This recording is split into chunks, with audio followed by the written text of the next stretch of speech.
que están viendo la pantalla. Perfecto. Bien. Entonces, lo que hicimos la última clase fue discutir el teorema central del límite 1, este es el teorema del Lindbergh-Levy. Lo que nos dice es que si tenemos una serie cualquiera, que es AED, con una esperanza mu y varianza constante, entonces la estandarización del promedio muestral menos la esperanza poblacional dividido la desviación estándar del promedio muestral converge en distribución a una normal 0,1. ¿Ok? Eso es lo que hicimos. Entonces, lo que voy a hacer ahora va a ser volver a derivar esta cosa, pero aplicada al contexto que hemos estado trabajando por un minuto. Entonces, quiero mostrarles una aplicación de lo que hemos estado haciendo, compartiendo. Ojalá me cuentan si es que se ve. Témelo rápido. Si se ve la planilla en blanco. ¿Se ve la planilla en blanco?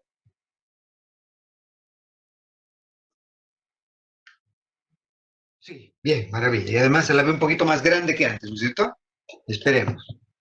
Ok, supongan entonces que tenía el modelo Y igual X beta más U, ¿no es cierto? Y supongan por un momento, y esto sub T, supongan que es IID con esperanza 0 y varianza sigma cuadrada. No sabemos la distribución, pero sabemos que es independiente, idénticamente distribuido.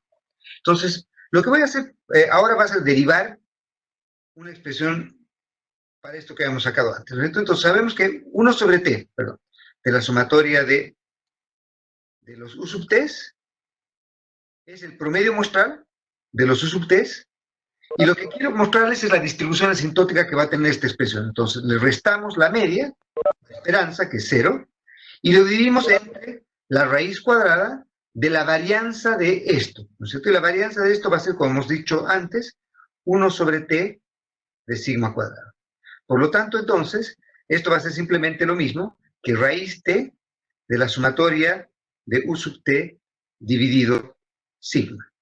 Y eso, por nuestro teorema central de límite, converge en distribución a una normal con media 0 y varianza 1. Eso ha sido lo que hemos discutido en la clase anterior.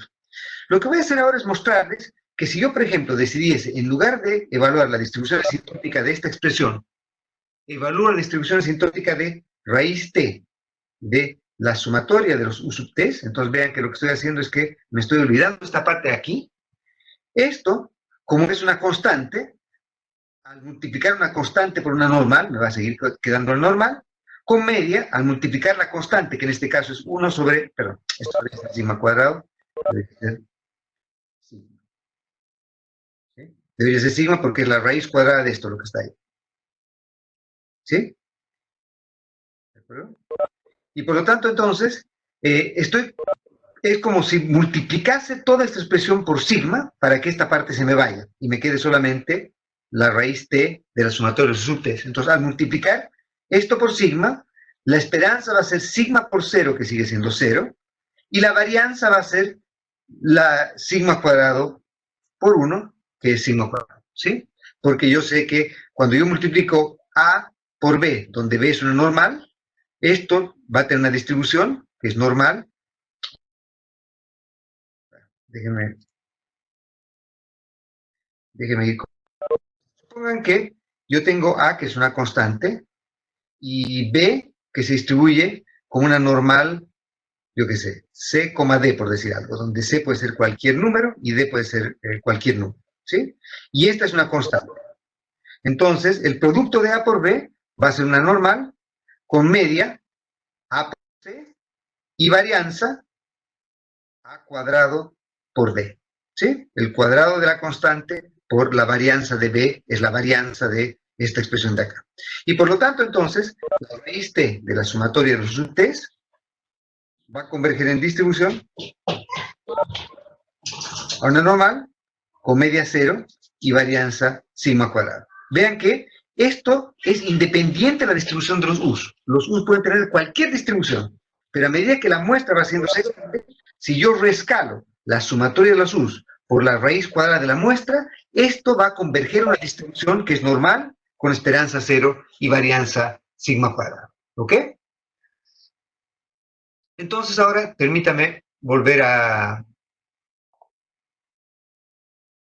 volver a lo que estábamos viendo en la clase anterior. Entonces, lo que hemos hecho es decir cuáles son las implicancias de nuestro teorema central del límite. Nosotros nos decía entonces que la raíz cuadrada del promedio muestral menos la esperanza poblacional dividido la desviación estándar converge en distribución a una normal 0,1. ¿Sí? Y si lo que he hecho hace un momento ha sido simplemente si yo premultiplicase esto por sigma, me va a quedar que esto va a converger en una normal con media 0 y varianza sigma cuadrado en lugar de 1. ¿Ok? Bien, entonces lo que voy a hacer ahora va a ser simplemente enunciar la derivación de la distribución asintótica del estimador de mínimos cuadrados ordinarios bajo el supuesto de homoselasticidad. Entonces, como hemos hecho para el supuesto de consistencia, vamos a requerir también que X transpuesta a X sobre T, o sea, la matriz de segundos momentos no centrada de X, converja a una matriz que la hemos llamado otra cosa, para que no la confundamos con la matriz Q que teníamos antes, la hemos llamado S, creo.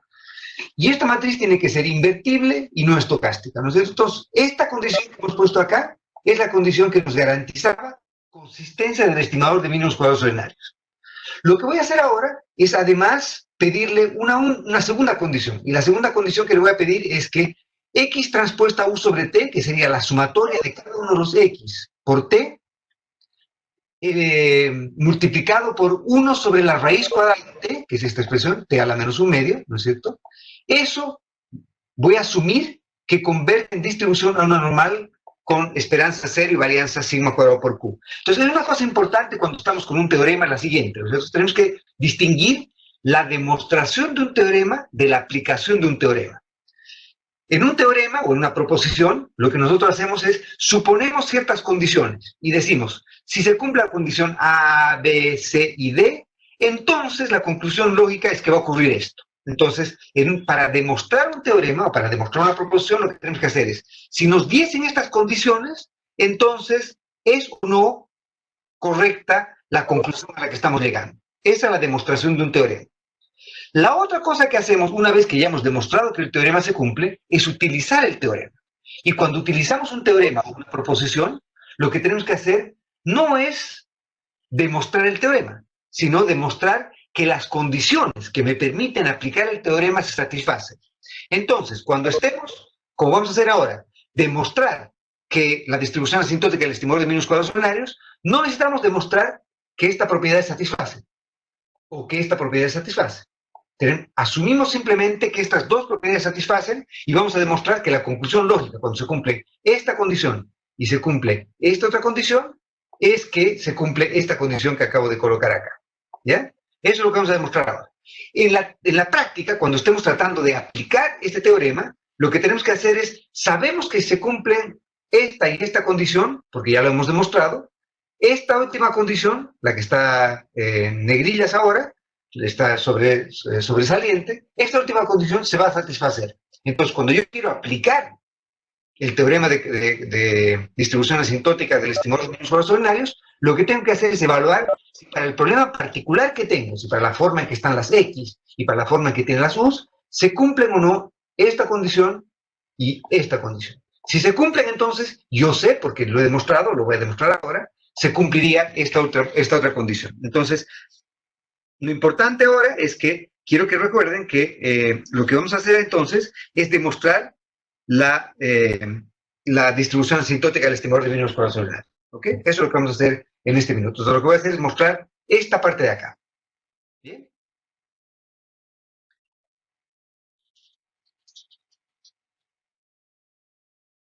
Bien. Y entonces, para mostrar esta parte de acá, lo que voy a hacer es, voy a volver a tratar de, si las condiciones lo permiten, volver a tratar de mostrarles el pizarrón.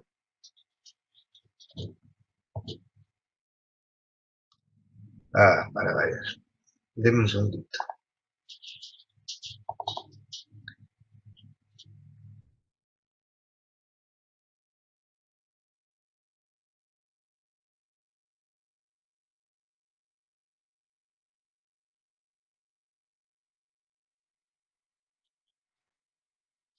Ya, entonces ahora sí deberíamos otra vez tener la pantalla. Voy a ir a a la otra aplicación y voy a, ojalá, tener la pantalla completa. Y me avisen si tienen la pantalla completa. ¿Sí? ¿Viene una pantalla en blanco? Sí, perfecto, ya. Entonces, recordemos que beta gorro, era X transpuesta X inversa X transpuesta Y. Y hemos demostrado que beta gorro menos beta es X transpuesta X inversa X transpuesta U. Perfecto, eso lo tenemos claro de lo que hemos hecho la anterior clase. Entonces, lo que voy a hacer ahora es un viejo truco, y el viejo truco es lo siguiente. Voy a dividir esto por t, ¿ok? Estoy dividiendo esto por t. Entonces, como acá hay un a la menos 1, como ven que hay un menos 1, es lo mismo que haber multiplicado esta expresión por t. ¿Están de acuerdo?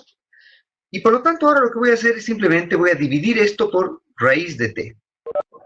Entonces, al dividir esto por raíz de t, es lo mismo que haber multiplicado toda esta expresión por raíz de t. ¿Sí? ¿Me sigue? Entonces, esto es lo mismo que raíz t de beta gorro menos beta, es esta expresión que tenemos aquí. Todo esto que tenemos aquí. ¿Sí? Ok. Vamos a ir por partes entonces. Recordemos que esta parte de acá, por nuestro supuesto, convergía a una matriz que le hemos llamado S, y esa matriz era no estocástica e invertible. Por lo tanto, entonces, todo este término de acá va a converger a una matriz S inversa, ¿sí? Donde S era a lo que convergía X transpuesta X sobre T. Y luego, si revisan el apunte, lo que hemos dicho es que nuestro siguiente supuesto es que esta expresión de acá, 1 sobre la raíz de t de x transpuesta u, converge en distribución a una normal multivariada con esperanza 0 y varianza o matriz de varianza y covarianzas sigma cuadrado s. ¿Sí? Ahí en el apunte dice q, pero hemos dicho que no queremos confundirla con la otra.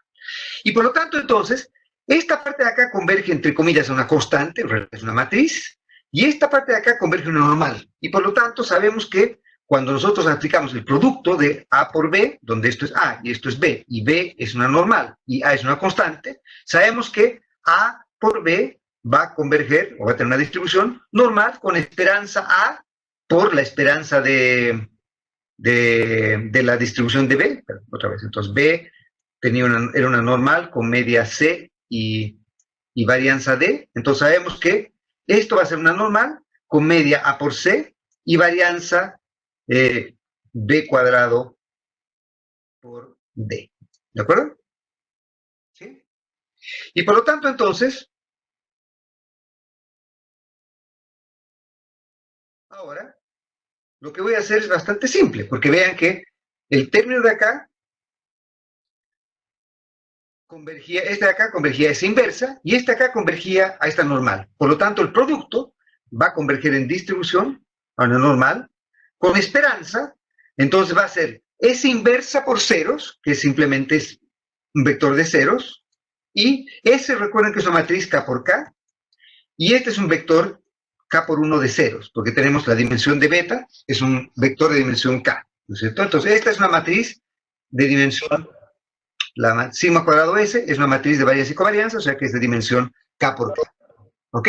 Y por lo tanto, entonces, la varianza de esto va a ser simplemente, cuando estoy computando una varianza de una multivariada, va a ser simplemente sigma cuadrado por S inversa, S por S inversa, que sería como elevar al cuadrado, entre comillas, esta constante para multiplicarlo por esta varianza. Como esta es una matriz de varianza y covarianza y esta es una matriz, entonces hago eso. Y como ven, me queda esta expresión de acá, se me va, identidad, y me queda esta matriz de varianza y covarianza. Y por lo tanto, la distribución asintótica es sigma cuadrado, la varianza asintótica es sigma cuadrado por S inversa.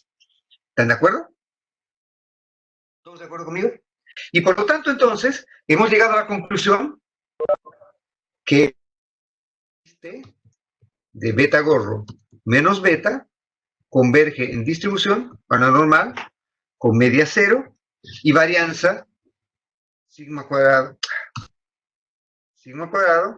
por S inversa. por esa inversa. ¿Sí? ¿De acuerdo? ¿Ok? Déjeme entonces, y esta entonces sería la conclusión a la que hemos llegado. La conclusión entonces a la que hemos llegado es que independientemente de la distribución de nuestros U's, ¿sí? Independientemente de cuál sea la distribución de nuestros U's, el estimador de mínimos cuadrados ordinarios va a ser asintóticamente normal y va a tener esta distribución que acabamos de derivar. Y por lo tanto, entonces, si yo quisiese hacer un test de hipótesis respecto al vector de beta, yo tengo un beta gorrito, y con este beta gorrito y una hipótesis nueva respecto a cuál es el verdadero vector de beta, multiplico esto por raíz t, y esta es la matriz de varianza y covarianzas con la que debiese hacer inferencia. ¿Ok? Por lo tanto, entonces, bajo el supuesto de que tengo homocelasticidad, no necesito normalidad de los errores, solamente homocelasticidad. La distribución asintótica de esta parte de acá va a ser normal independientemente de cuál sea la distribución de U. U puede tener la distribución más ridícula y estrambótica que quieran, siempre y cuando los U's sean IID, tengan esperanza cero, varianza sigma cuadrado, y se cumple esta condición respecto a X y U, o sea que los U sean ortogonales a X y que tengan esta distribución asintótica, entonces yo sé que esta va a ser la distribución asintótica del estimador de mínimos cuadrados. Por lo tanto, déjenme volver un segundito a lo que hemos dicho en la anterior clase. En la anterior clase lo que hemos hecho es que si queríamos testear una hipótesis, Q igual a 1, y sabíamos que los U's eran normales, si además de saber que los U's son normales, conocíamos sigma cuadrado, entonces la distribución asintótica de nuestro test iba a ser una normal 0,1. ¿Sí? Si nosotros no sabíamos el sigma cuadrado, y teníamos que estimarlo, entonces podríamos reemplazar, en lugar del sigma cuadrado acá, un estimador insesgado y o consistente de la varianza, y con eso la distribución asintótica de este test no iba a ser una normal, sino iba a ser una t-de-student. ¿De acuerdo? Eso lo necesitábamos cuando estábamos aplicando propiedades exactas de nuestro estimador, sabiendo que los U son normales. Supongan ahora que ustedes o no saben si los U son normales, o creen que los U's no son normales. Lo que nos dice, lo que hemos derivado hace un minuto, es que independientemente de la distribución de los U's, la distribución asintótica de raíz t de beta gorro menos beta va a ser normal. Y por lo tanto, si volvemos a la expresión que tenemos acá, lo que nos está diciendo esto es que si es que nosotros nos apoyamos en criterios asintóticos, o sea, nos apoyamos en que nuestra muestra sea lo suficientemente grande, entonces, aunque nosotros reemplacemos esto por sigma cuadrado, bolita, o por sigma cuadrado gorro, la distribución correcta a utilizar cuando no sabemos la distribución de los U's y nos apoyamos en teoría asintótica, no es una t-de-student, sino es una normal. Es decir, si nosotros asumimos que nos vamos a apoyar en teoría de grandes números, entonces no es correcto utilizar una t-de-student si sabemos que los U's no son normales o si no sabemos la distribución de los U's. Lo correcto es utilizar una distribución normal.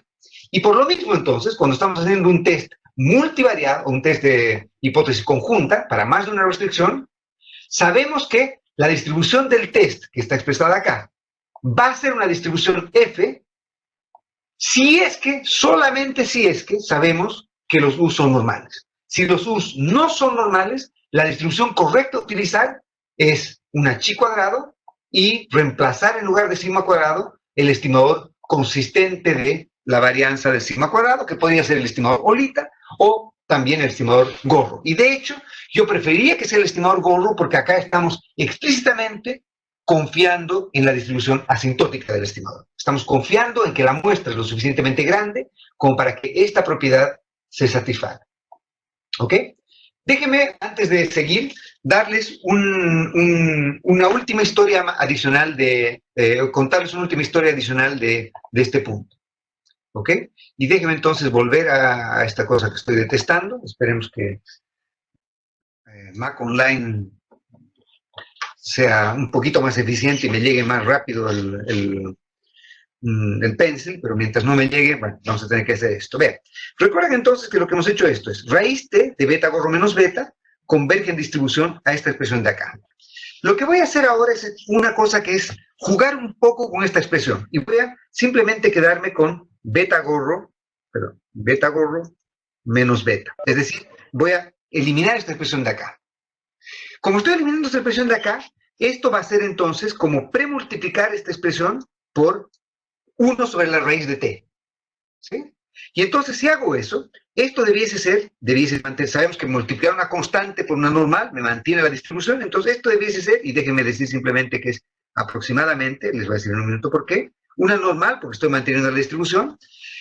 La esperanza debiese ser 0 por 1 sobre la raíz de t, que es 0, y la varianza debiese ser sigma cuadrado por 1 sobre t de S inversa. ¿Están de acuerdo? Porque estoy multiplicando esto por 1 sobre la raíz de t, entonces en la varianza esto debe entrar con el cuadrado. ¿Sí? Y por lo tanto, entonces, quiero que volvamos un minuto a nuestra definición de S. Nuestra definición de S era X transpuesta X, si recuerdan. Y por lo tanto, entonces, si vuelvo a colocar esto acá, perdón, S dividido T, ¿no es cierto? Era lo que convergía X transpuesta X sobre T. Entonces, abusando de la notación un minuto, voy a reemplazar esta expresión acá. Y entonces me va a quedar esto, sigma cuadrado, dividido T, por X transpuesta X, sigma cuadrado, dividido T, por X transpuesta X, dividido T, inversa, que es esta expresión de S. ¿Están de acuerdo? Y como ven que acá está la inversa, esto con esto se nos hace felices, y nos va a quedar entonces que simplemente beta menos beta es aproximadamente normal, con esperanza 0, y matriz de varianza y covarianzas, sigma cuadrado X transpuesta X inversa. Que justamente la matriz de varianza y covarianzas que habíamos derivado para el estimador de mínimos cuadrados ordinarios. Entonces vean que acá como que el círculo se nos cierra. Se nos cierra en el sentido de que ya hemos derivado cuál era la esperanza del beta gorro, que era beta, bajo el supuesto del modelo homocelástico de regresión lineal, y hemos derivado la matriz de varianza y covarianzas del beta gorro, que era justamente esta expresión de acá. Y como ven entonces ahora, si premultiplicamos esto por raíz t, y hemos dicho que todo eso no necesitábamos normalidad de los errores para derivar estas dos cosas. Ahora lo que estamos diciendo es que si ahora premultiplicamos esto por raíz de t, esto va a ser normal, con matriz de varianza y covarianzas, y en lugar de esto colocamos S inversa. ¿Sí? ¿Por qué entonces he colocado el aproximadamente cuando me olvido esta parte de raíz t? Porque lo que hemos dicho antes es que sigma cuadrado X transpuesta X inversa debiese converger a 0. ¿Sí? Eso es lo que nos dijimos antes. Si es que tenemos que el estimador es consistente, cuando la muestra se va haciendo arbitrariamente grande, la matriz de varianza y covarianzas del beta gorro debiese converger a 0 porque el beta gorro va convergiendo al verdadero beta. Por lo tanto, yo no puedo utilizar simplemente esta expresión, beta gorro menos beta, para hacer inferencia respecto a beta, porque sé que la matriz de varianza y covarianza asintóticamente va yéndose a 0. En cambio, cuando la muestra va aumentando, si yo multiplico esta expresión por raíz de t, lo que va a ocurrir es que la matriz de varianza y covarianzas ya no va a ser sigma cuadrado X transpuesta X inversa, sino va a ser sigma cuadrado por S inversa, donde esta es una matriz que, al ser invertible, esta es una matriz que, y es positiva definida, esta no es una matriz de ceros, y por lo tanto puedo utilizar esto para hacer inferencia. Y por lo tanto, entonces, cerrando el círculo, lo que quiero decir con esto es que simplemente ustedes pueden hacer lo mismo que han hecho en su curso de pregrado, en el curso anterior, para hacer cualquier test de hipótesis, utilizando esto como la matriz de varianza y covarianzas, o utilizando el estimador gorro o el estimador bolita acá, para utilizarlo como el estimador de la matriz de varianza y covarianzas de OLS. ¿Ok? Bien, entonces espero que quede relativamente claro que lo que hemos hecho hasta ahora. Bien. Por lo tanto, entonces, concluyendo, si es que no sabemos que la distribución de los U's, o si es que sospechamos, o tenemos sospechas fundadas de que los U's no son normales, y tenemos una muestra lo suficientemente grande, vamos a discutir qué es lo suficientemente grande en unos minutos más, entonces lo que podemos hacer es utilizar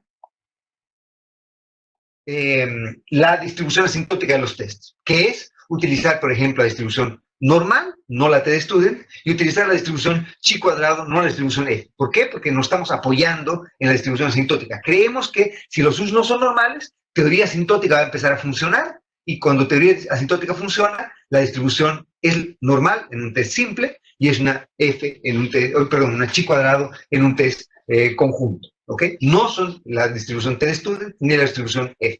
Por lo tanto, cuando ustedes utilizan un test F o utilizan un test T, lo que ustedes están haciendo es implícitamente, muchas veces sin demostrarlo y muchas veces equivocadamente, si es que los U's no son normales, están utilizando la distribución incorrecta, porque es la distribución exacta solo cuando los U's son normales. Si los U's no son normales, esa no es la distribución correcta a utilizar.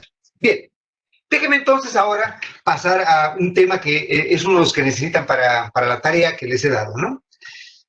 Supongan que yo estoy interesado en evaluar si, por ejemplo, la conducta de las personas cambia después del coronavirus, ¿ok? Si es que, yo qué sé, las personas van más al cine, van menos al cine, si compran más, si van más a un restaurante, si ganan más dinero, lo que fuera. Supongan entonces que quiero evaluar eso, si es que antes y después de que haya ocurrido un evento, cambia o no el comportamiento de los agentes. ¿Ok? Esto también podría utilizarlo para otras cosas. Por ejemplo, en lugar de antes y después, podría ser, por ejemplo, antes de una reforma comercial, después de una reforma comercial, antes de una reforma tributaria, después de una reforma tributaria. O, por ejemplo, si es que yo no quiero hacer con antes o después, sino, por ejemplo, yo quiero ver si el retorno a la educación o el retorno por la experiencia o lo que fuera es distinto entre hombres y mujeres, por ejemplo. Entonces, yo tengo una manera natural de separar mi muestra entre antes y después del coronavirus, o hombres en un lado y mujeres en el otro. Entonces, esta parte en la que yo naturalmente puedo separar mi muestra es lo que se llama sample splitting, o separación de muestra. Entonces, yo tengo un régimen que yo creo que es correcto antes de un evento, y otro régimen que es correcto en otro evento. Entonces, por ejemplo, yo puedo asumir que los Y, que son los mismos en el régimen 1 y el régimen 2, se relacionan con los X, que son potencialmente los mismos en el régimen 1 que en el régimen 2, pero que se relacionan de modo distinto. Los betas de un régimen son distintos a los betas de otro régimen. O lo que es lo mismo, el retorno a la educación de las mujeres es distinto al retorno a la educación de los hombres, la elasticidad precio a la demanda por helados es distinta antes del coronavirus o después del coronavirus, o es distinta en primavera que en verano, etcétera, etcétera. Entonces yo tengo dos regímenes distintos. Y yo creo que es posible que la estructura haya cambiado entre esos regímenes. Yo quiero testear si efectivamente la estructura cambió entre estos dos regímenes. ¿Ok? Yo podría además asumir que no solo ha cambiado los primeros momentos condicionales de Y en X, sino también podría asumir que, por ejemplo, la varianza o la volatilidad de los shocks es distinta antes que después del evento. Entonces, que el sigma cuadrado antes del evento es distinto que el sigma cuadrado después del evento. De todos modos, sigo asumiendo que no hay heteroscedasticidad en el evento 1, y por lo tanto la matriz de varianza y covarianza de los U's es sigma cuadrado de identidad, y la matriz de varianza y covarianza en el segundo régimen también es sigma cuadrado de identidad. T sub 1 es el número de observaciones que tengo en el régimen 1, y T sub 2 es el número de observaciones que tengo en el régimen 2. A su vez asumo que los shocks entre regímenes tampoco están correlacionados. ¿Ok? Entonces asumamos que esta estructura es la estructura correcta, entre comillas. Y lo que yo estoy interesado en evaluar es si es que, típicamente las hipótesis nulas, son siempre hipótesis en las cuales el modelo particular es el que defiendo. Entonces, en general, yo siempre defiendo que no hay cambio de régimen, o que no hay discriminación contra las mujeres o a favor de las mujeres, o que no hay efectos de la reforma comercial, o que no hay efectos de la reforma tributaria, etc. La hipótesis nula es siempre la hipótesis más simple, y es la hipótesis en la que el mundo no se vuelve complejo. Generalmente yo prefiero la simplicidad a la complejidad, y por lo tanto yo defiendo la simplicidad como hipótesis nula. Yo defiendo siempre que algo no afecta en lugar de que algo afecta, y por lo tanto solo cuando la evidencia es aplastantemente contraria a mi hipótesis nula es que la rechazo. Entonces, típicamente cuando yo evalúo, por ejemplo, efectividad de una política, en general yo estoy asumiendo que la política no es efectiva. Esa es la hipótesis nula. Y solamente cuando la evidencia es fuerte en contra de esa hipótesis nula es que yo la rechazo y digo, bueno, parece ser que esta reforma algo ha hecho, ¿no es cierto? Yo rechazo la hipótesis nula de inefectividad, entre comillas. Acá, como lo que yo estoy tratando de evaluar es que el mundo es simple, el mundo es simple quiere decir que después del evento no ha cambiado el mundo, que tanto beta 1 como beta 2 son iguales. Entonces yo quiero testear esa hipótesis nula. Y por lo tanto, entonces partamos con el supuesto inicial, que además de que los betas son iguales, las varianzas son iguales, que la varianza en el régimen 1 y la varianza en el régimen 2 no han cambiado, que después del coronavirus el mundo no es más volátil que antes del coronavirus. Si es que obviamente tuviésemos desigualdad o supiésemos o no quisiésemos imponer que las varianzas son iguales, entonces vamos a ver que no es complicado testar esta hipótesis. ¿Ok? Bien. Entonces, lo que yo quiero es evaluar esta hipótesis nula, beta 1 igual a beta 2. Recuerden entonces, volvamos a lo que hemos hecho antes para hacer esto. Lo que yo tengo acá entonces es que estoy tratando de testear una hipótesis nula, y la hipótesis nula es una hipótesis bastante simple, porque lo que estoy tratando de hacer es que los betas, déjenme volver a la notación que teníamos antes, y déjenme mostrar esto como un ejemplo de esta historia. Entonces, déjenme presentarles lo que estamos haciendo en un entorno. Entonces, el vector de betas es los betas del primer régimen y los betas del segundo régimen. Entonces, si por ejemplo tenía K regresores, este va a ser un sistema de 2 veces K por un parámetro. La hipótesis nula que quiero testear es que beta 1 es igual a beta 2. Y por lo tanto, entonces, si recuerdan, lo que yo quiero hacer es expresar esto como Q transpuesta beta es igual a C. ¿Sí? Y la manera en que yo puedo hacer eso, entonces, es simplemente escribir mi matriz Q inversa o Q transpuesta como identidad K menos identidad K. Y mi C es un vector de ceros. Vean que si es que yo escribo esto de este modo, ¿sí? Yo escribo esto de este modo, ¿sí? Al hacer esta operación, yo voy a llegar a evaluar esta hipótesis. Beta 1 igual a beta 2. Demuestren que efectivamente ese es el caso. O verifiquen que es el caso. ¿Ok? Y entonces, como ven, lo que está ocurriendo ahora es que yo estoy intentando testear esta hipótesis de beta 1 igual a beta 2. Yo estoy intentando testear esta hipótesis, beta 1 igual a beta 2. Y lo que yo puedo hacer entonces para testear esta hipótesis, ahora como K es potencialmente mayor que 1, entonces yo puedo utilizar, si es que yo sé que los U son normales, yo puedo utilizar esta distribución para este test, o puedo utilizar esta otra distribución, si es que no sé si los U son normales. ¿Ok? Y por lo tanto, todo lo que yo necesito hacer es, en primer lugar, derivar la suma de los residuos del modelo no restringido, del modelo restringido, menos la suma de cuadrados de los residuos del modelo no restringido. ¿Sí? Quiero que veamos en este contexto, entonces, qué sería el modelo restringido y el modelo no restringido. El modelo no restringido sería el modelo en el que beta 1 y beta 2 son distintos, porque no estoy imponiendo esta restricción. Y por lo tanto, en el modelo no restringido, entonces, lo que yo tengo que hacer es simplemente estimar un modelo en el cual haga que Y es igual a X beta 1 más U. ¿Me siguen? Y Y es igual a X beta más U. Y con eso obtengo el estimador de toda la muestra. Entonces, lo que hago es simplemente junto, por ejemplo, hombres y mujeres, tomo todos los ingresos de los hombres y las mujeres en un solo vector, ingreso de los hombres en este lado, ingreso de las mujeres en este otro lado. En la matriz de X, lo que hago es colocar todos los X de los hombres y concateno horizontalmente los X o verticalmente los X de las mujeres, ¿no es cierto? Entonces, tener una matriz grande de X y estimo un solo vector de betas, ¿de acuerdo? Y entonces, en términos de, a lo que estoy haciendo acá, entonces, el modelo restringido, el modelo restringido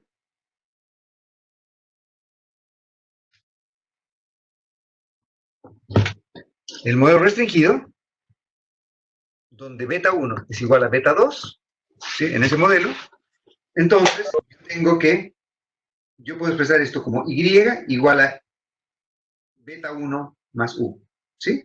Donde Y eran los Y del régimen 1 y del régimen 2, y los X eran los X del régimen 1 y del régimen 2. Y estimo el beta gorrito acá, y este beta gorrito va a ser en realidad el beta barra. ¿Por qué es el beta barra? El estimador OLS va a ser el beta barra, porque es el beta en el que yo he impuesto esta restricción. Yo he asumido que beta 1 es igual a beta 2. ¿Sí? Y por lo tanto, entonces, este va a ser el estimador restringido en el que he impuesto esta hipótesis. ¿De acuerdo? Por otro lado, yo tengo el estimador no restringido. Y el estimador no restringido, entonces, sería aquel en el que yo permito que los betas sean distintos. Y por lo tanto, este vector de betas es beta 1 y beta 2, que serían los betas del régimen 1 y los betas del régimen 2, ¿no es cierto? Y ahora la matriz de X va a ser una matriz en la que yo tengo que poder escribir esto para que pueda replicar este sistema que tengo acá. Verifiquen entonces que si yo escribo en representación matricial el sistema de este modo, voy a replicar exactamente estas expresiones que tengo acá. Y luego lo que hago es simplemente aplicar lo que ya sabemos de cómo es el estimador restringido, el estimador no restringido, pero aplicado al caso de cuando yo tengo un modelo en el que tengo quiebre estructural, en este caso, dos regímenes.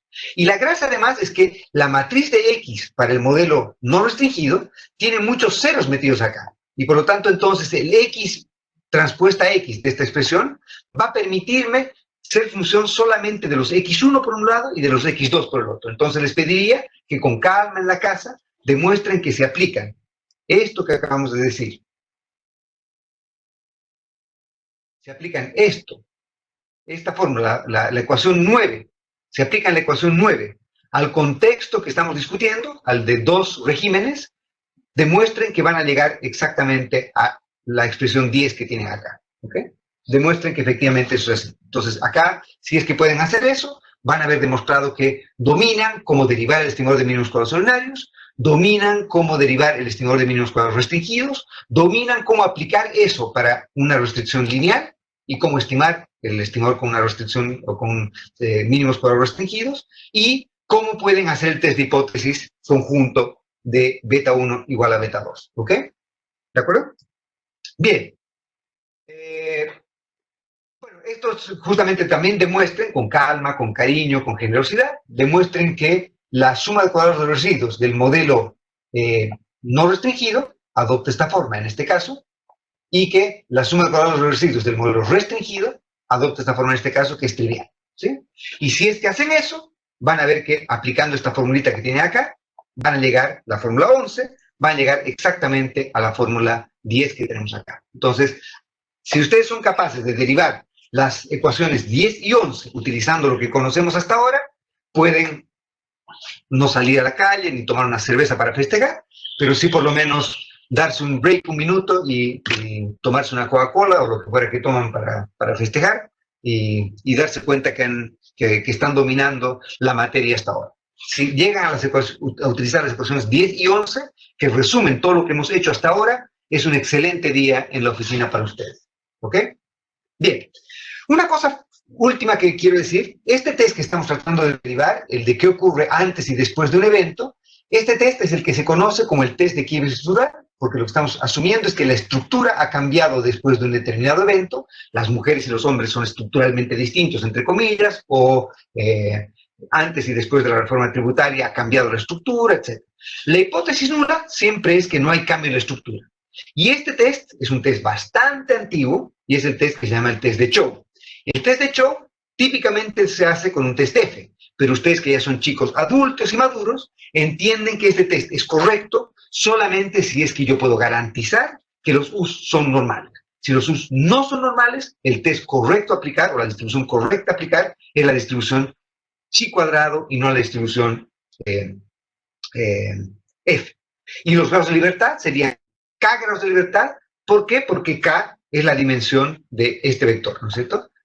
Recuerden que el vector de betas acá es de dimensión 2 veces K. Entonces, si tengo 8 regresores, los betas del modelo no restringido son 16, porque tengo los betas del régimen 1 y tengo los betas del régimen 2. Este test de Chow, entonces, que es muy antiguo, es un test que se utilizaba con bastante frecuencia para evaluar, por ejemplo, esto de cambios de régimen. Y de hecho, ustedes han debido ver varias de estas cosas, por ejemplo, cuando han visto los modelos de regresión discontinua, que son básicamente hijos pobres de un test de Chow, ¿no es cierto? Que son simplemente test de quiebre estructural, en el que asumo que pasa algo, que hay algo que me define un antes y un después, y lo que hago es simplemente evaluar si es que hay diferencias significativas entre el antes y el después. Además, es un test, típicamente estos test, o los test de difference indifference, por ejemplo, son hijos pobres de esta aplicación que hemos visto ahora, porque además típicamente son simplemente test de diferencias de media, son tremendamente simples los test que estamos aplicando en ese tipo de ejemplos. Este es un marco mucho más general, y mucho más general que esto todavía, no lo vamos a ver en este curso, pero mucho más general que eso todavía. No creo que lo vean en pregrado, pero si están interesados, son valientes, es algo que veo típicamente en los cursos de posgrado, cuando hago econometría de series de tiempo. Típicamente, estos tampoco son test que contemporáneamente sean test útiles. ¿Por qué? Porque una cosa que ocurre cuando hago este tipo de test es que estoy postulando la hipótesis nula, que beta 1 es igual a beta 2, pero lo que está ocurriendo es que hay algo que he metido por secretaría, adicionalmente a testear que beta 1 es igual a beta 2. Lo que estoy metiendo por secretaría es asumir que yo conozco, como econometrista, cómo separar la muestra. Es decir, que, por ejemplo, antes y después de 1980. Pero ¿quién me ha dicho que debe haber sido 1980 el periodo de quiebre? Y no 1981, 82, 83 o 1999. ¿Quién me ha dicho que las cosas han cambiado después de la reforma tributaria y no después de la reforma laboral? ¿Quién me ha dicho que las cosas han cambiado después del coronavirus y no después de la crisis financiera? Yo he tenido que definir cuál es el evento que hace que se separe mi muestra. Pero no hay nada que me diga que esta separación es la correcta. Y por lo tanto, en la teoría más moderna de test de quiebre estructural, son test en los que el quiebre estructural es endógeno, se determina endógenamente. ¿Cuándo ha ocurrido el quiebre o por qué ha ocurrido el quiebre? Se determina endógenamente. Perdón, voy a volver un segundito hay alguien que me ha hecho una pregunta en el chat y parecía que puede ser importante. Estos test que estamos haciendo entre el modelo con y sin restricciones, ¿cuál es su funcionalidad? Ok, bueno, todos esos test que estamos haciendo, estos test son test en los cuales estoy tratando de evaluar justamente, son muy útiles porque lo que tratan de hacer estos test es evaluar, por ejemplo, efectividad de políticas, o tratan de evaluar cambios estructurales, si han habido cambios o no. Si, por ejemplo, la típica pregunta de ¿hay o no discriminación en el mercado laboral contra las mujeres? ¿O hay o no discriminación laboral contra los migrantes? ¿O hay o no discriminación laboral contra los yo qué sé, colocolinos o lo que quieran? Todas estas cosas son simplemente cosas en las que estoy diciendo que la muestra tiene algún tipo de característica que potencialmente debiese hacerme que tengan tratamiento distinto, que hay algo de heterogeneidad. Y lo que yo estoy tratando de evaluar es si es que existe o no esta heterogeneidad. Obviamente también la puedo utilizar para eso no efectiva la política monetaria, eso no efectivo subir tasas de interés, eso no efectivo bajar impuestos, eso no efectivo subir aranceles, etc. Lo que estoy tratando de ver es si es que el comportamiento de los agentes cambia con esto. Este test es una forma, claro, es una forma, justamente, es una forma de hacer regression discontinuity, que lo que han visto seguramente van a aburrirse de ver en sus cursos siguientes de econometría, son casos, o son parientes pobres o casos particulares de este tipo de casos. Lo mismo, tratamiento y control, exactamente lo mismo. Los betas son iguales. Exacto. Sí, la hipótesis nula, cuando yo veo tratamientos y controles, la hipótesis nula es siempre que el tratamiento no sirve. ¿Sí? La nula es que el tratamiento no sirve. Entonces yo asumo que el grupo de control y el grupo de tratamiento son iguales ex ante. Yo aplico un tratamiento, por ejemplo, a un grupo le doy una aspirina y a otro grupo le doy placebo. Quiero evaluar la efectividad de la aspirina y mi hipótesis nula es que la aspirina no es efectiva.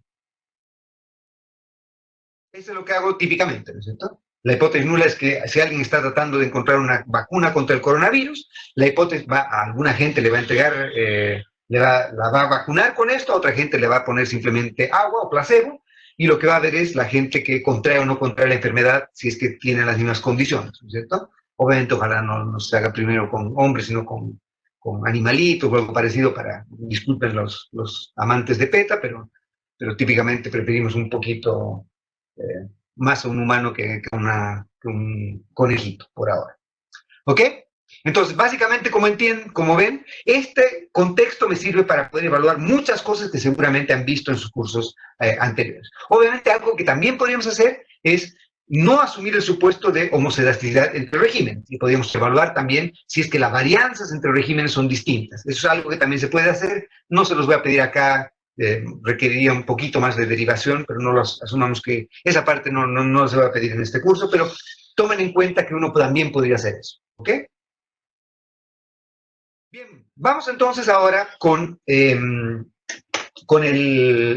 siguiente punto. Y el siguiente punto tiene que ver con otra cosa que nos interesa mucho hacer en la práctica, que es el de tratar de hacer proyecciones, o también alguna gente llama predicción, ¿no es cierto?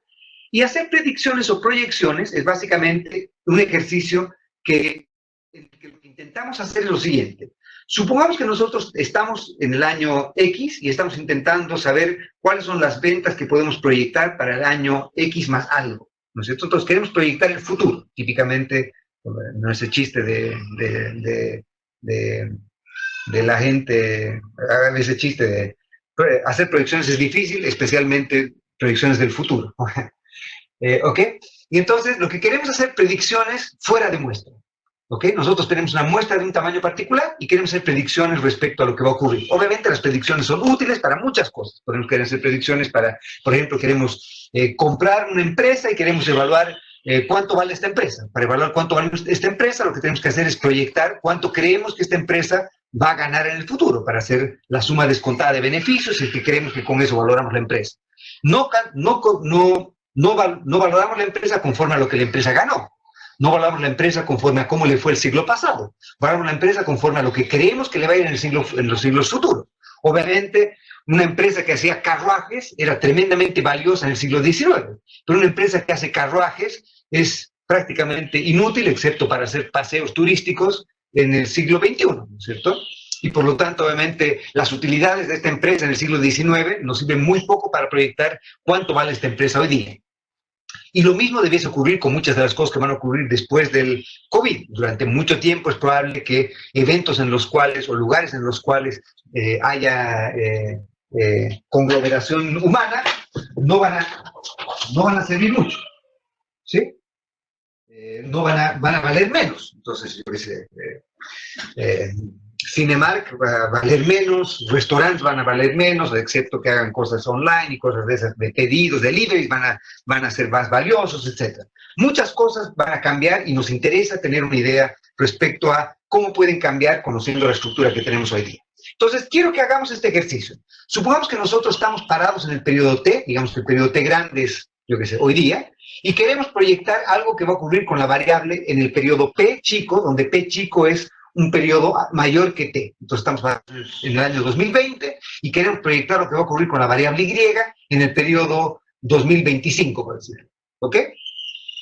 Asumamos por ahora, y esto es algo que vamos a asumir por el minuto en esta parte del curso, asumamos por ahora que nosotros tenemos esta estructura, ¿ok?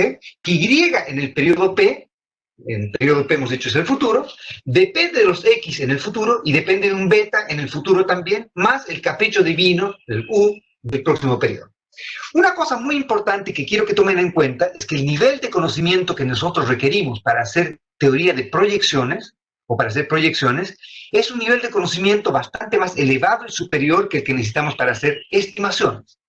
Porque para hacer proyecciones necesitamos estructuras que sean invariantes en el tiempo. Es decir, que lo que hemos proyectado hasta hoy día nos sirva para predecir lo que va a ocurrir en el futuro. Necesitamos algún tipo de entorno estacionario, entre comillas. Quiero que además se den cuenta que el negocio de hacer proyecciones es un negocio que es bastante complejo, porque hay varios tipos de incertidumbres que tenemos que tomar en cuenta. Y hay por lo menos 4 tipos de incertidumbre que tenemos que tomar en cuenta cuando hacemos proyecciones.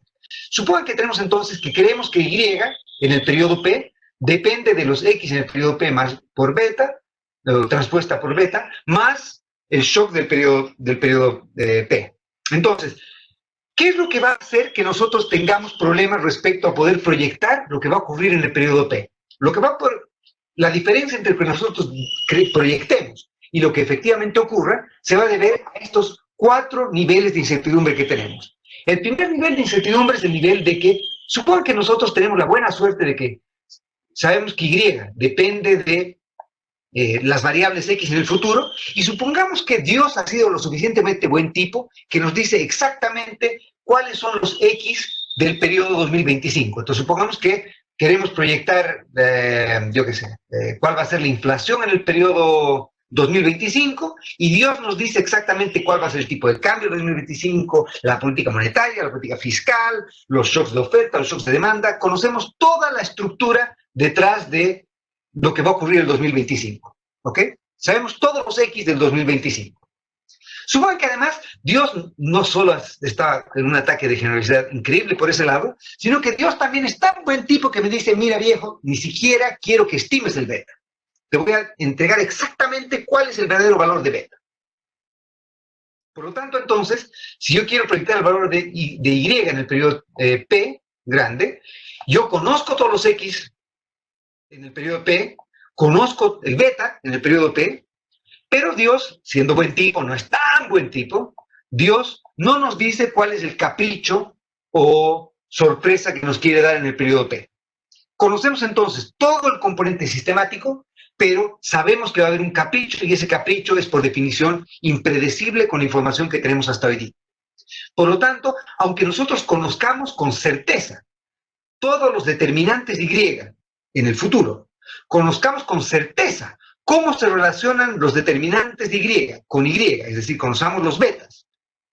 Sabemos todo esto, aunque sepamos todo esto, nuestra proyección de Y va a discrepar del verdadero Y porque no conocemos este shock. Lo que vamos a hacer es que obviamente predeciremos, por ejemplo, que el valor de Y, o el valor más probable para Y, va a ser X transpuesta beta, asumiendo que el shock, como es no sistemático, va a ser 0. Pero sabemos que el shock no va a ser 0.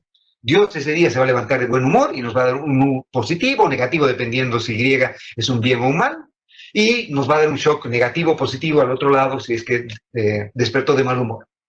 No nos va a dar un shock de 0. Y por lo tanto, entonces, lo que nosotros predicamos, aunque nosotros conozcamos esta parte de acá, va a tener un componente impredecible. Lo importante para hacer predicciones óptimas es que nosotros podamos tener descompuesta esta parte de acá, o nuestra predicción de esta parte de acá, como efectivamente una parte no predecible. Si es que nosotros sistemáticamente predecimos que la inflación va a ser 3% y la inflación ha sido 5%, predecimos el próximo periodo que la inflación ha sido 8% y la inflación ha sido 25%, decimos que la inflación va a ser 14 y la inflación ha sido 133, sistemáticamente estamos prediciendo por debajo de lo que efectivamente es la inflación, entonces quiere decir que nuestra estructura no puede ser la correcta, que esta parte de acá no es lo que nosotros estamos considerando como el componente sistemático, no es el componente sistemático porque el error de predicción que estamos teniendo tiene un componente sistemático. Quiere decir que nos estamos equivocando sistemáticamente estamos prediciendo por abajo, sistemáticamente estamos prediciendo por arriba, y por lo tanto hemos hecho mal trabajo al escoger nuestros X, porque los X que tenemos dejan afuera una parte que todavía, un componente que todavía es predecible. ¿Ok? Bien. Bien, entonces, la primera fuente de incertidumbre que les decía cuando hacemos predicciones es la incertidumbre del componente no predecible. ¿Ok? Una segunda fuente de incertidumbre, ¿sí? Una segunda fuente de incertidumbre es que Dios nunca es tan buen tipo. Dios no nos va a dar los U's. Supongamos que Dios es buen tipo y nos dice, y nosotros sabemos exactamente cuáles son los X. Un ejemplo de esto podría ser el caso en el que, por ejemplo, nuestros X son todos determinísticos, que los X siguen una secuencia que es absolutamente predecible, no hay nada estocástico en las X. Pero Dios no nos dio el beta, y por lo tanto entonces vamos a tener una segunda incertidumbre, que es la incertidumbre de parámetros. Lo que hacemos típicamente es no utilizar el verdadero beta, que desconocemos, sino utilizamos un estimador de beta. Típicamente utilizamos, por ejemplo, el beta gorro de OLS. Sabemos que ese beta gorro no es el verdadero beta. Por lo tanto, hay una segunda fuente de error en nuestra predicción. Lo que nosotros predicamos va a discrepar de lo que, nuestra predicción va a discrepar de lo que efectivamente ocurra, porque va a haber un capricho divino, que es el componente de U. A su vez, va a haber un error en que nosotros, aunque nosotros conociésemos el U, si no conocemos el beta, estamos utilizando un estimador de beta. Y por tanto, como el estimador de beta no es el verdadero beta, el valor de Y que va a ocurrir en el periodo P va a ser distinto al valor que nosotros predecimos porque estamos utilizando un estimador. Obviamente, si nos apoyamos en teoría asintótica y tenemos una muestra ya relativamente grande, sabemos que el estimador de beta que nosotros utilicemos va a ir convergiendo al verdadero beta. Por lo tanto, la incertidumbre de parámetros va a ir haciéndose más chica a medida que nuestra muestra se va haciendo más grande. Si tenemos más datos con los cuales hemos estimado beta, menor va a ser la incertidumbre de parámetros. ¿Sí? La tercera fuente de incertidumbre, por lo tanto, la tercera fuente de error en nuestra predicción, va a ser que aunque nosotros supiésemos U y conociésemos beta, típicamente no sabemos cuáles son los X en el futuro. No sabemos cuál va a ser la política fiscal del futuro, cuál va a ser la política monetaria del futuro, cuáles van a ser los shocks de oferta del futuro, los shocks de demanda del futuro, el tipo de cambio de futuro, lo que fuera. Todas estas variables X que creemos que determinan Y en el futuro, no las conocemos para el futuro. Y por lo tanto, tenemos una fuente adicional de incertidumbre, que es la incertidumbre respecto a nuestros regresores. Vamos a tener que tener probablemente un modelo econométrico para predecir los valores futuros de X y alimentar este modelo de proyección no con los X del futuro, sino con nuestras predicciones de los X del futuro. Y por lo tanto vamos a tener una tercera fuente de incertidumbre y una tercera fuente de error.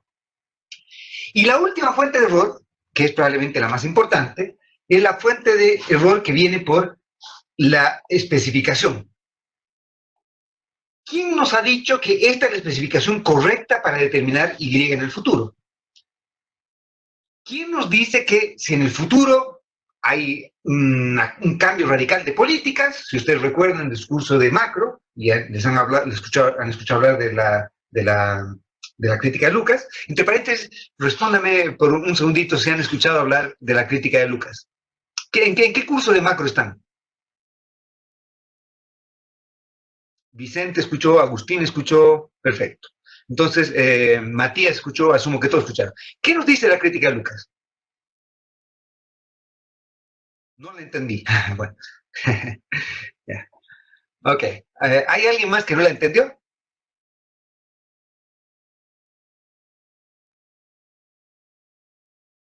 Bien. Entonces, para Matías, tal vez, tratar de ayudar a Matías. Déjenme, ¿lo que nos dice la crítica de Lucas?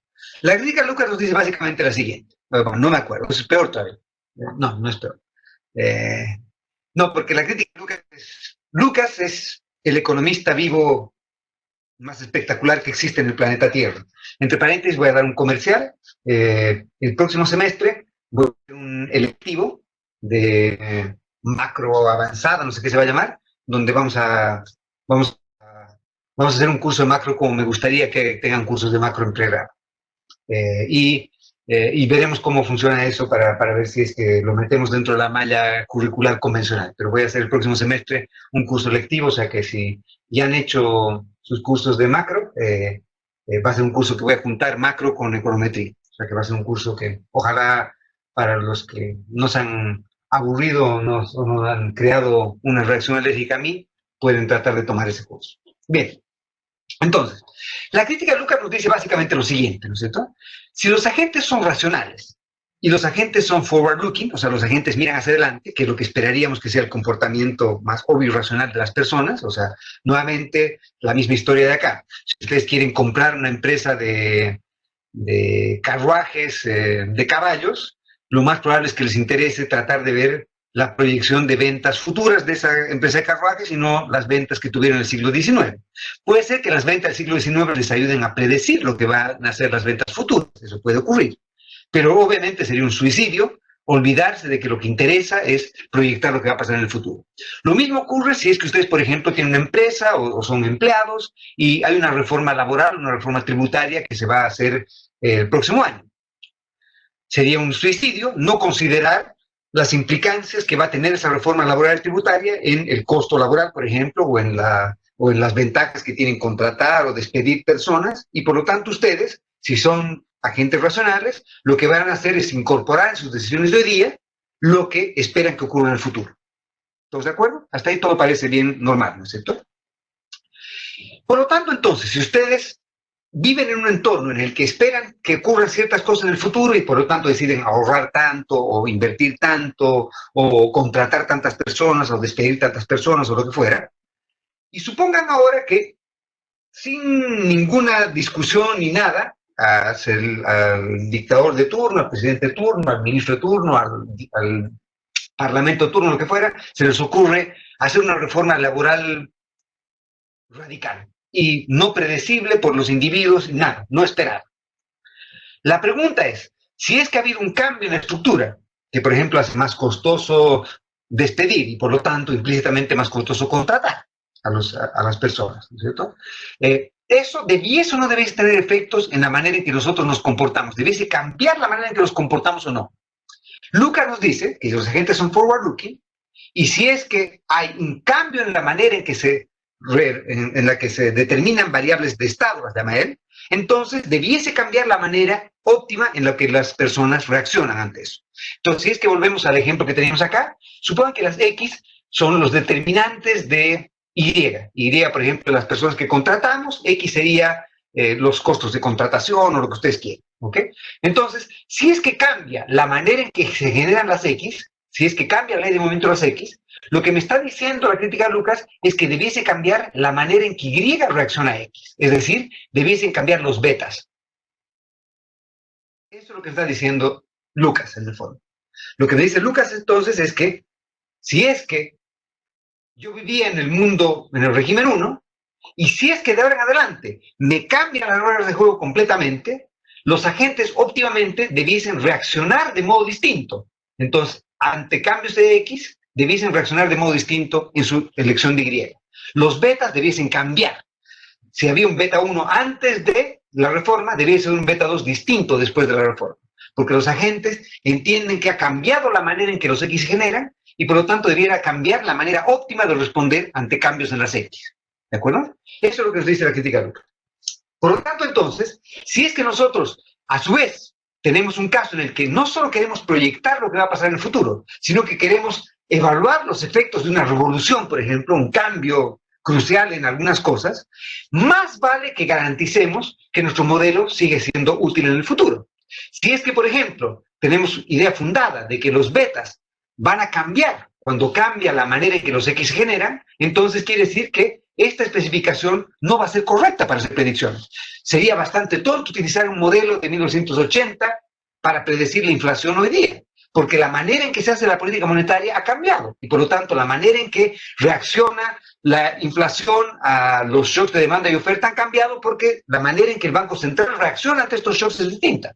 Y por lo tanto, los modelos de inflación o para predecir inflación que se utilizaban en 1980 serían un suicidio utilizarlos hoy día. ¿Me sigue? Y por lo tanto, entonces, la cuarta fuente de incertidumbre, y probablemente la más compleja de todas, es que para yo poder utilizar este modelo, yo necesito garantizar que la estructura no ha cambiado. Si la estructura ha cambiado, típicamente debiese cambiar la manera en que los agentes reaccionan ante la estructura y por lo tanto también debiese cambiar el modelo. Y por lo tanto, esto requeriría una manera completamente distinta de evaluar esto. De hecho, vamos a discutir tangencialmente esto más tarde cuando discutamos tipos de exogeneidad en las X. Y vamos a discutir algo parecido a esto un poco más tarde. Háganme el favor de recordarme esto cuando estemos discutiendo este punto. ¿Ok? Bien. Estamos de acuerdo entonces que el negocio de proyecciones no es un negocio fácil. El negocio de proyecciones requiere de que muchas cosas funcionen y cuando no funcionan tenemos que reportar honestamente la fuente de incertidumbre que nosotros estamos enfrentando y a qué se debe. ¿Ok? Por lo tanto, entonces, típicamente cuando hacemos nuestras proyecciones, hay tres tipos de proyecciones o tres tipos de forecast que nosotros podríamos hacer. El primero de ellos, que es que lamentablemente vemos con gran frecuencia e irresponsabilidad, utilizada por, entre comillas, muchos expertos en la televisión, en los periódicos y demás cosas, cuando hacen sus proyecciones de inflación, de crecimiento, del precio del cobre o de lo que quieran, ¿no es cierto? O del producto potencial o cualquier otra variable que típicamente quieren proyectar. O cuando ustedes están trabajando en una empresa y les dicen que hay las proyecciones de ventas o las proyecciones de demanda de publicidad o lo que fuera, ¿no es cierto? Entonces, típicamente, lo que ustedes hacen cuando hacen una proyección es entregar lo que se llama el point forecast o la proyección punto. Entonces, ustedes cuando llegan les dicen, bueno, ¿cuál es tu proyección de la inflación para el próximo periodo? Y tú vas a decir 3%, 4%, 5%. Entonces, es un número. Y como número, entonces, es una predicción puntual. Y obviamente, un número es algo que mucha gente quiere tener, porque obviamente le interesa tener un punto focal, un número, una expresión numérica con la cual hacer evaluaciones, pero eso es una práctica, primero, suicida, y segundo, bastante tonta, ¿no es cierto? ¿Por qué? Porque obviamente la probabilidad de que efectivamente la inflación sea exactamente igual a 3%, 3.4, 5, 3, 8, 7, 4% es cero si es que tenemos shocks como los U's, que son variables continuas, ¿cierto? Entonces, la probabilidad de que sea exactamente el número que hemos dicho es cero. Y por lo tanto, entregar un point forecast sin entregar nada más, es un ejercicio suicida, es un ejercicio de alguien que no sabe hacer lo que que no entiende bien lo que está haciendo. Y segundo, es poco informativo también, porque no me entrega información respecto a la incertidumbre que tengo respecto a lo que va a ocurrir y las fuentes de esa incertidumbre. Por lo tanto, un point forecast sin nada más es algo que puede ser que alguien nos pida, pero si alguien nos pide hacer eso, lo que vamos a hacer es simplemente hacer probablemente una de las dos cosas siguientes, que son bastante más informativas, y entregar o delegar la responsabilidad de elegir el point forecast en las otras personas. Supongan, la otra cosa que podemos hacer es lo que llamamos el interval forecast. Y el interval forecast es algo que es obviamente bastante más útil que el point forecast, porque lo que hace es decirme, con un intervalo de confianza del tanto por ciento, la inflación va a estar entre tal valor y tal valor.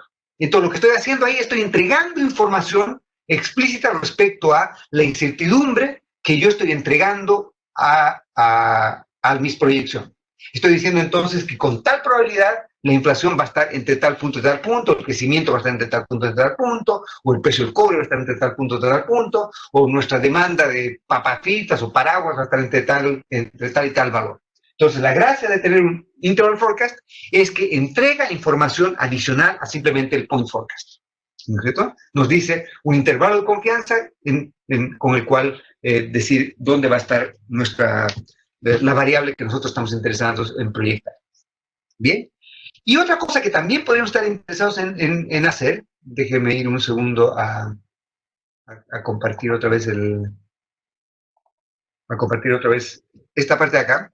La otra cosa que podemos hacer es entregar lo que vamos a llamar el density forecast. Y el density forecast es en principio lo más útil que podemos tener. Entonces el density forecast lo que hace, por ejemplo, es entregarnos no solo una predicción punto, no solo un intervalo de confianza, sino toda la función de densidad que proyectamos para la variable de interés. Entonces, por ejemplo, nosotros decimos la inflación en el 2025, nuestra predicción de la inflación va a seguir esta distribución, tiene esta distribución. ¿Ok? Y por lo tanto, entonces, al entregar una densidad como nuestra respuesta a la predicción, entonces distintas personas van a utilizar la densidad de distintos modos. Por ejemplo, alguien va a poder decir, bueno, yo construyo un intervalo de confianza dejando alfa medios a este lado y alfa medios a este lado, y con esto tengo un intervalo de confianza con 1 menos alfa de confianza, ¿no es cierto?, de que la inflación, por ejemplo, va a estar entre este valor y este valor. Y es correcto. Alguien podría preferir, por alguna razón, asegurarse contra el riesgo hacia abajo, asegurarse contra esta cola.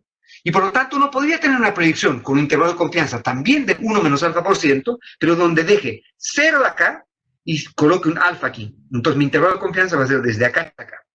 Este también tiene 1 menos alfa de cobertura. La inflación efectivamente va a estar entre este valor y este valor con 1 menos alfa por ciento de probabilidad. ¿Me está siguiendo? Pero me estoy cubriendo contra esta parte de acá, que sería esto lo que llaman downward risk, pues se han visto alguna vez esto en sus cursos de finanzas. Esta es típicamente la manera en que, por ejemplo, value at risk es una manera de tratar de cubrirse contra los shocks muy adversos, tratar de cubrirse contra esta cola. Entonces nuestras proyecciones nos dicen, va a estar entre este valor y este valor, pero nos cubrimos contra la cola desfavorable, ¿no es cierto? Entonces dejamos que esta cosa, la parte bonita, se quede con esta cobertura.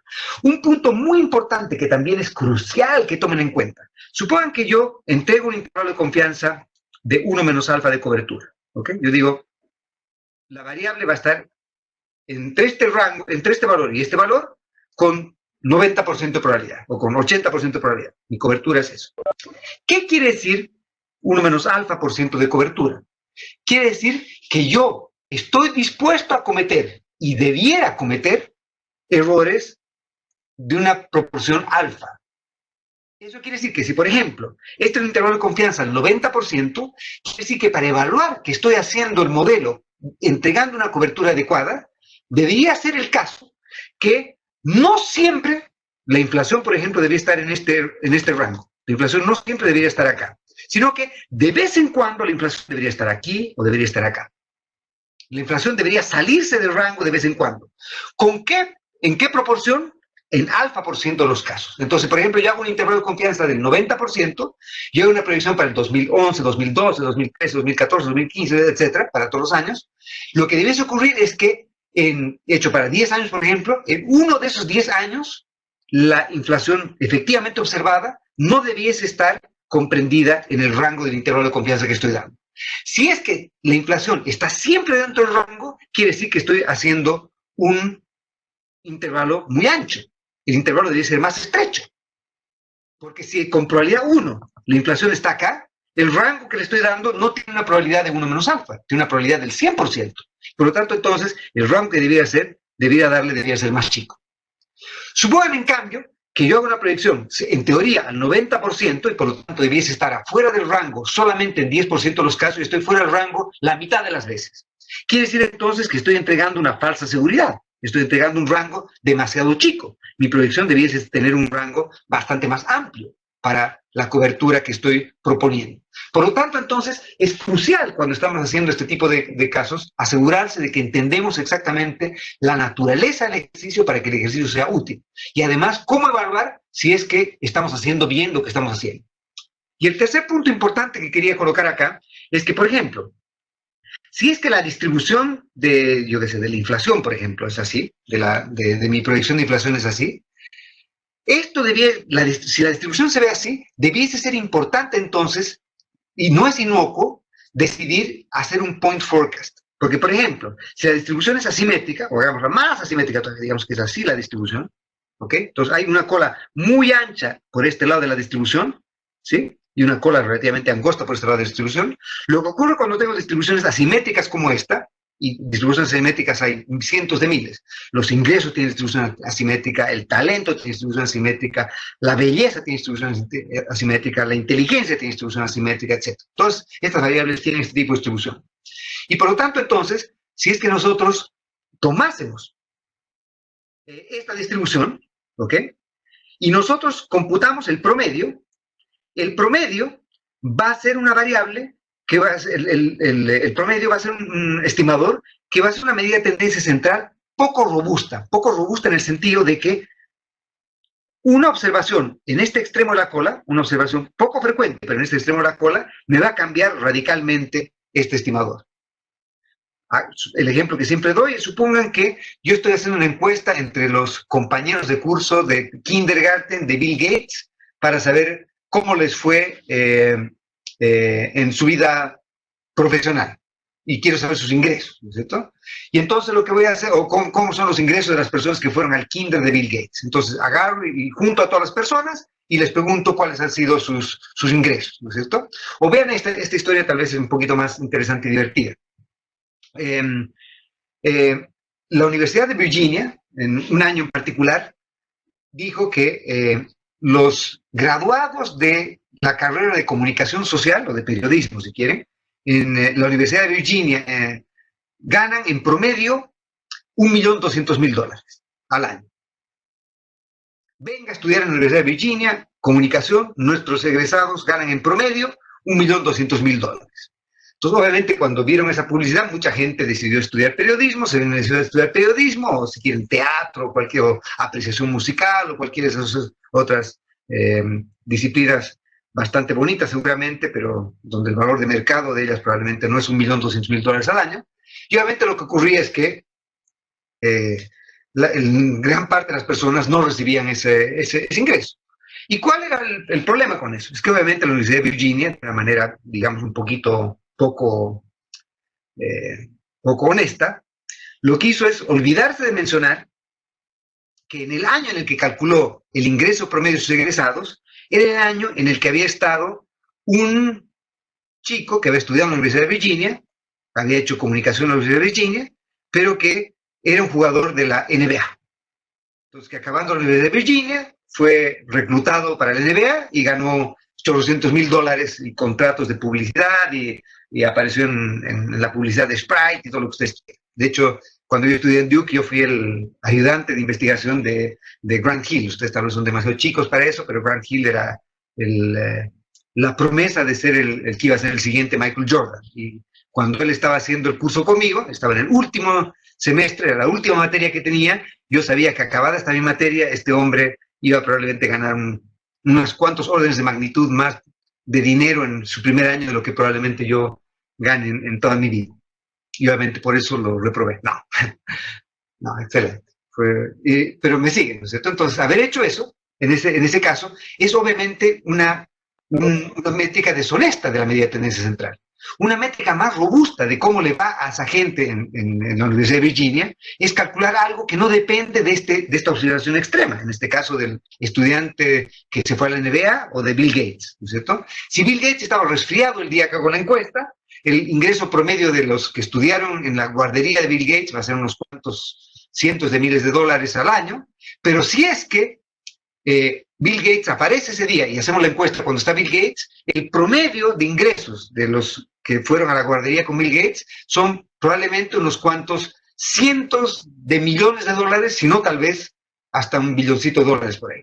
Y por lo tanto, obviamente, ese número es tremendamente sensible a una observación extrema.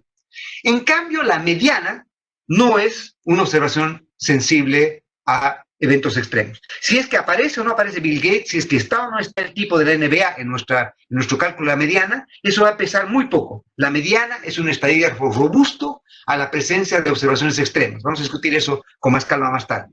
Pero vean que si es que, por ejemplo, la distribución de la variable que yo tengo es asimétrica, si yo entrego como mi estimador puntual a la media, este estimador es tremendamente sensible a que se presenten o no observaciones extremas. Va a cambiar mucho el valor dependiendo si presenta esto o no. En cambio, la mediana va a ser bastante más estable y por lo tanto, si es que yo entrego una distribución, sea cual fuera la manera en que se ve la distribución, el usuario va a poder decidir cómo utiliza esta información para hacer proyecciones, para construir intervalos de confianza, para hacer point forecast, etc.